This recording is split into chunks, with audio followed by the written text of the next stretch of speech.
इस तबाही के सायरन से पूरी दुनिया को टेंशन है। नमस्कार, आपके साथ हूं राजीव शर्मा। और भूकंप के झटकों से 4 देशों की धरती कांप उठी है। भारत के हिमाचल में भूकंप के झटके आए हैं। मंडी में 3.4 तीव्रता का भूकंप आया है। हिमाचल में भूकंप के झटके, मंडी में 3.4 तीव्रता का भूकंप।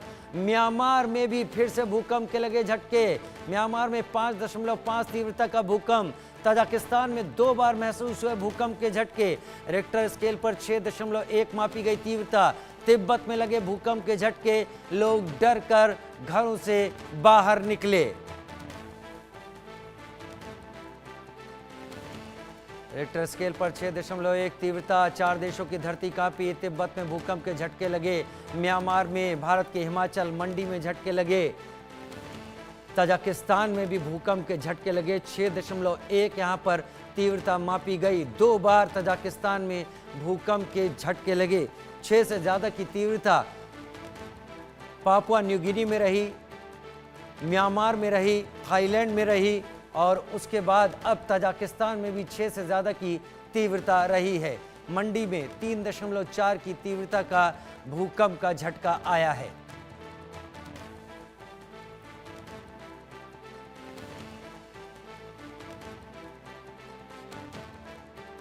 हिमाचल में भूकंप के झटकों से 4 देशों की धरती कांपी। जो हम लगातार आपको बड़ी खबर के तौर पर बता रहे हैं और दिखा रहे हैं। 5.5 तीव्रता का भूकंप म्यांमार में आया, 6.1 का ताजिकिस्तान में।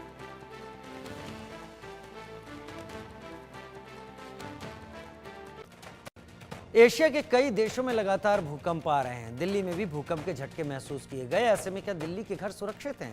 दिल्ली के गांधीनगर इलाके के हालात कैसे हैं? रियलिटी चेक करने इंडिया न्यूज़ की टीम वहां पहुंची। पुरानी इमारतों में सैकड़ों लोग रह रहे हैं। पतली गलियां हैं जहां राहत कार्य, आपातकालीन स्थिति में पहुंचना बेहद मुश्किल है। बीते दिनों दिल्ली में भी भूकंप आए। इसके बाद एशिया के कई ऐसे देश हैं जहां पर लगातार भूकंप आ रहे हैं। म्यांमार में भूकंप की स्थिति ऐसी रही कि अभी तक रेस्क्यू ऑपरेशन वहां जारी है। मैं मौजूद हूं अभी दिल्ली के गांधीनगर इलाके में। और अगर दिल्ली में भूकंप आता है तो कैसी स्थिति होगी, क्या लोग यहाँ पे जागरूक हैं, वही जानने के लिए, रियलिटी चेक करने के लिए हम पहुंचे यहाँ पे। पहले मैं यहाँ के घर की स्थिति आपको दिखाता हूँ। आप देखेंगे कि चारों तरफ जिस तरीके से बिल्कुल कंजेस्टेड इलाका है, आप देखेंगे कितनी भीड़ लोग यहाँ रहते हैं, कितनी लोगों की आबादी यहाँ पर रहती है। और अगर ऐसी स्थिति में भूकंप अगर आता है तो क्या वो जिंदा बच पाएंगे या रेस्क्यू ऑपरेशन यहाँ पहुँचना इतना आसान होगा? आप देख सकते हैं कि कितनी पतली संकीर्ण गलियाँ हैं और इमारत की जो लंबाई है आप वो भी देख सकते हैं कि इतनी ज़्यादा है कि अगर भूकंप आए या किसी आगजनी की स्थिति में या कोई भी रेस्क्यू ऑपरेशन करने की स्थिति में यहाँ पर हालात ऐसे होंगे कि यहाँ पर ना फायर डिपार्टमेंट की गाड़ी पहुँच पाएगी, ना एनडीआरएफ की टीम यहाँ पहुँच पाएगी। और जब तक पहुँचेगी तब तक हो सकता है कि पूरा इलाका जो है वो शमशान में तब्दील हो जाए और रेस्क्यू ऑपरेशन में भी काफ़ी दिक्कत का सामना करना पड़ सकता है। लोगों में इस बात को लेकर जागरूकता है कि नहीं, कि क्या जब भूकंप आएगा तो ऐसी स्थिति में वो क्या करेंगे, यही जानने के लिए हम यहाँ पहुँचे हैं। यहीं के रहने वाले हैं आप? नहीं, यूपी का। रहते यहीं हैं? रहते हैं। तो भूकंप अगर आएगा और जैसी स्थिति आप लोग गली की है, कैसा माहौल होगा अगर भूकंप आए तो? पब्लिक भाग ही नहीं पाएगी, एक के ऊपर एक चढ़ जाएगी। भीड़ ज्यादा है, बहुत भीड़ हो जाएगी। सड़कें पतली हैं। और क्या, रोड पतली है। हाँ। तो क्या लगता है? नाली भी गंदी पड़ी रहती है। नाली भी गंदी रहती है। और क्या, देखने वाला कोई नहीं आता। वहाँ पे देखिए ना कितनी लेटरिन बह रही है, देखिए चल के। मतलब गली भी पतली है। एमसीडी वाले आते कि नहीं आते आपके यहाँ पे? आते, कूड़ा लेने आते सुबह को। तो आप देख सकते हैं जैसे इन्होंने कहा कि अगर भूकंप की स्थिति यहाँ पर आती है तो रेस्क्यू ऑपरेशन बहुत ही ज़्यादा जो हैं वो खराब हो जाएंगे। और भी कुछ लोग हैं इस एरिया में। अभी जैसे हम देख सकते हैं कि गलियाँ बहुत पतली हैं। कितने लोग यहाँ पर रहते होंगे आसपास में? सर एक बिल्डिंग में यहाँ पे 100-200 लोग एक बिल्डिंग में रहते हैं करीब। अगर यहाँ पे भूकंप अगर यहाँ पे आता है, भूकंप भी नहीं, अगर यहाँ पे कोई भी दुर्घटना होती है, आग लगती है, कुछ भी होती है, तो आप देख सकते हैं कि यहाँ पे लोगों के बचाव के लिए यहाँ फायर ब्रिगेड गाड़ी तक नहीं आ सकती इन गलियों में। पूरा जमुना पार का जो भी पूरा एरिया है, पूरा बेल्ट है, तो इसमें आदमी को जान बचाने तक के लिए, सांस लेने तक के लिए यहाँ पे जूझना पड़ जाएगा। दर्शकों को एक बात बताऊं कि जब हम यहाँ पहुंचे हैं तो हमें लगभग 2 किलोमीटर पैदल चल के आना पड़ा है।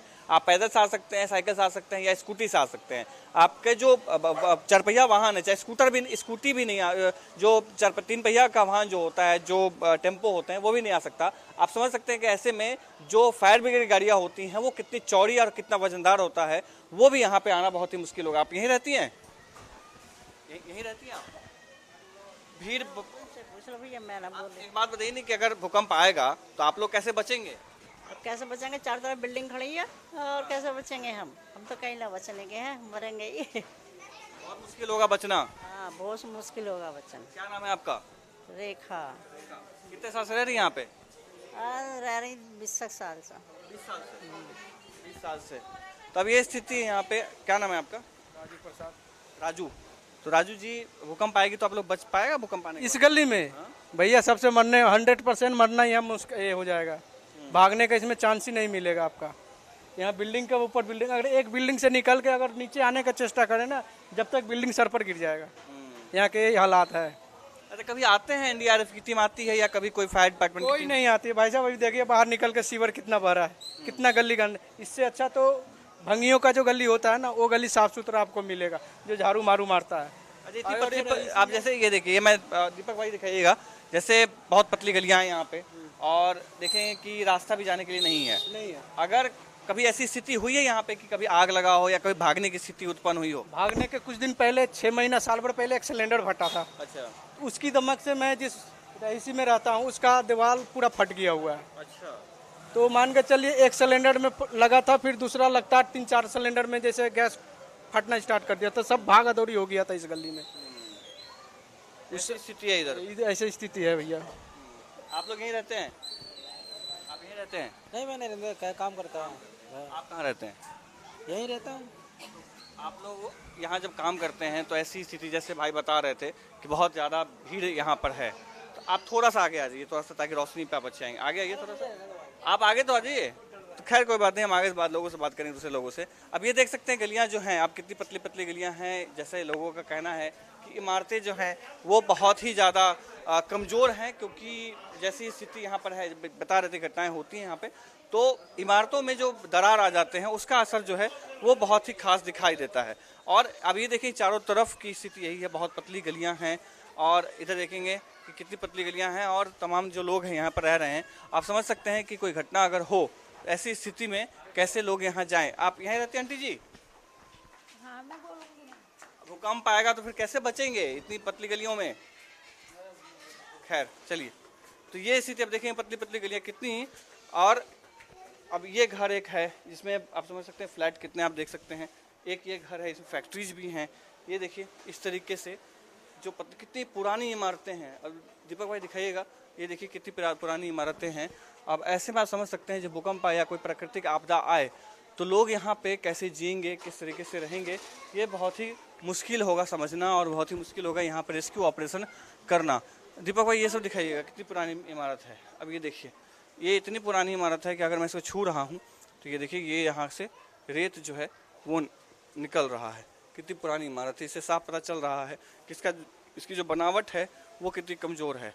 आप समझिए कि यहाँ पर दिन की रोशनी में भी जो हमारा चेहरा है वो दिखाई नहीं दे रहा है। और सालों पुरानी इमारतें हैं जो लोगों के लिए आफत के सामना यहाँ पे करना पड़ सकता है।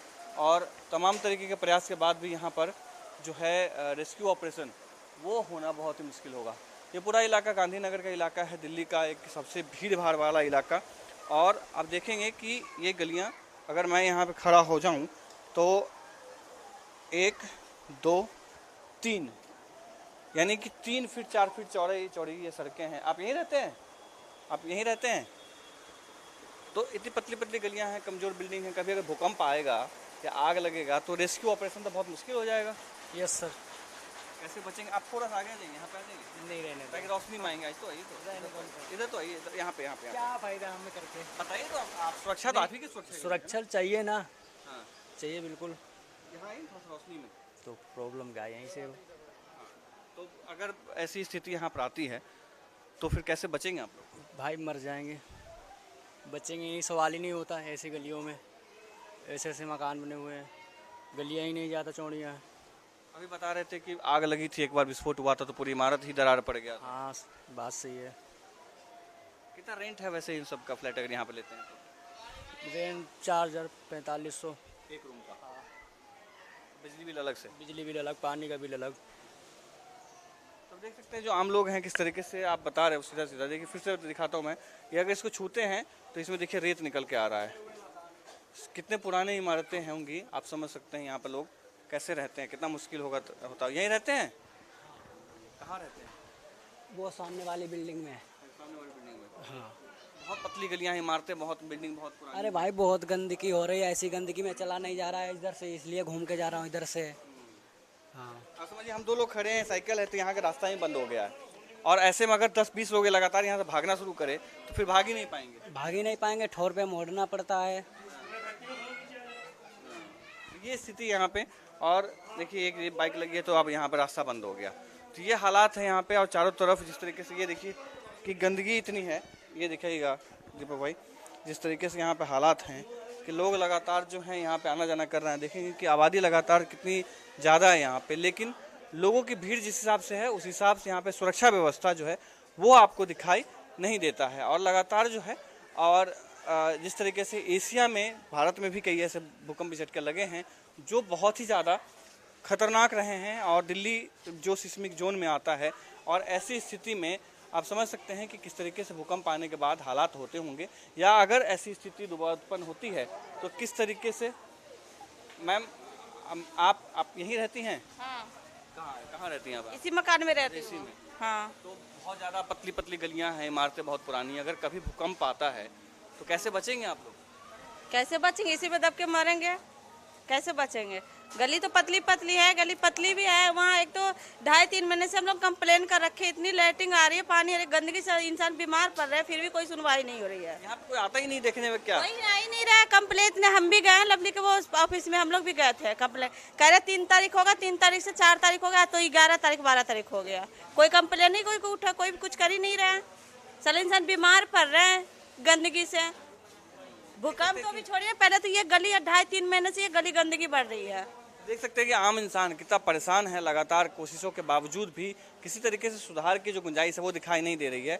अब देखिए दीपक भाई, दिखाइएगा कि कितनी पतली गलियां, सामने से आपको दिखना ही बंद हो जाएगा, क्योंकि इस तरीके से भीड़ है लोगों की, लगातार संख्या आप देखेंगे बहुत ज़्यादा है यहाँ पे।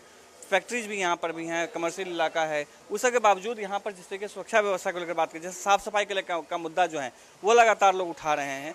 आलम यह है कि लगातार कोशिशों के बावजूद भी इस तरीके की जो घटना है। आप यहीं रहते हैं?